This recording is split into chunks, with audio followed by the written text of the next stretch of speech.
Speaking in his signature style, Howard begins. Welcome to Howard's Opinion, the premier destination for insightful analysis and thought-provoking discussion on the world of sports. I'm your host, Howard, and I'm delighted to have you join me today as we delve into the latest developments that are making headlines across the globe. First off, let's talk about a story that has piqued my interest. The announcement that Olympic wrestling champion Gable Steveson will be making his mixed martial arts debut next month.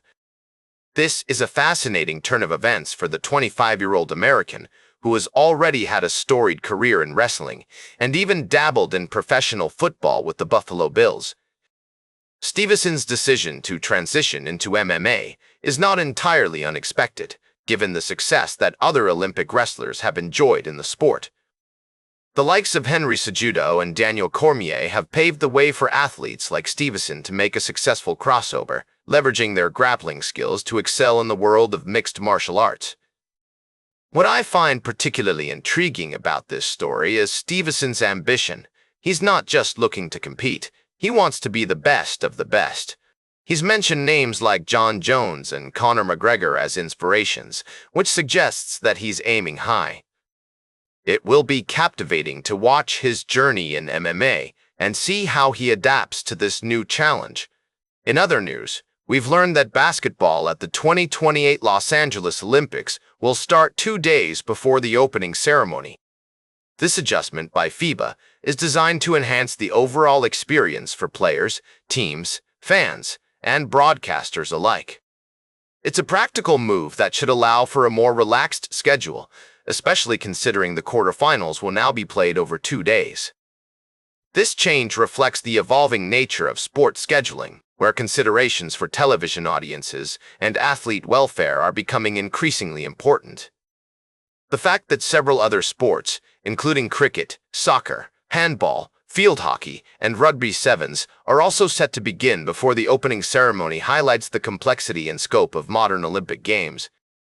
As we continue to explore these stories and more on Howard's Opinion, I invite you to join the conversation.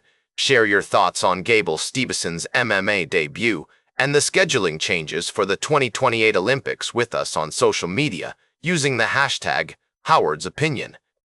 We'll be right back with more fascinating sports news on Howard's Opinion. Welcome back to Howard's Opinion. We're glad you're still with us after that fascinating first segment.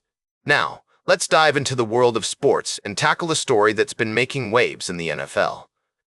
As you may know, Micah Parsons, the star defensive end for the Dallas Cowboys, has been at odds with the team over his contract. The 26-year-old pass rusher, who's widely regarded as one of the best in the league, is seeking a long-term extension that would make him one of the highest-paid defensive players in the NFL. But here's the thing. Despite Parsons' public trade request and his decision to sit out all training camp practices, the Cowboys are still optimistic that he'll take the field for their Week 1 matchup against the Philadelphia Eagles.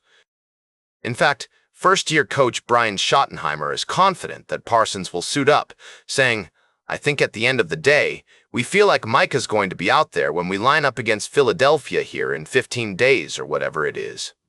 Now, I know what you're thinking. How can the Cowboys be so sure that Parsons will play, given all the drama and uncertainty surrounding his contract situation?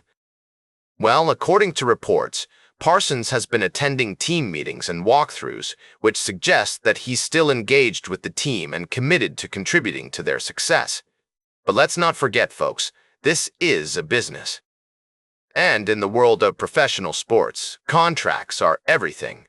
If Parsons doesn't get the deal he wants, it's possible that he could hold out or even request a trade.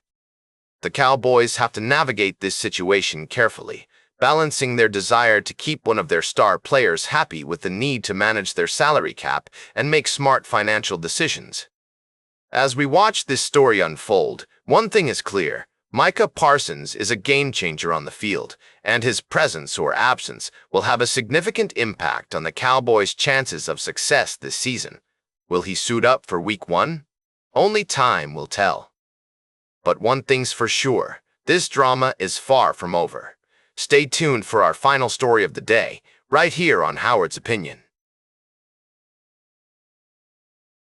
Welcome back to Howard's Opinion, folks. We're closing out today's show with a fascinating story from the world of golf. As we dive into the latest news, it seems like the 2025 Tour Championship is shaping up to be an exciting event, with Scottie Scheffler leading the pack at plus 150 odds, followed closely by Rory McIlroy at plus 850. It's anyone's game.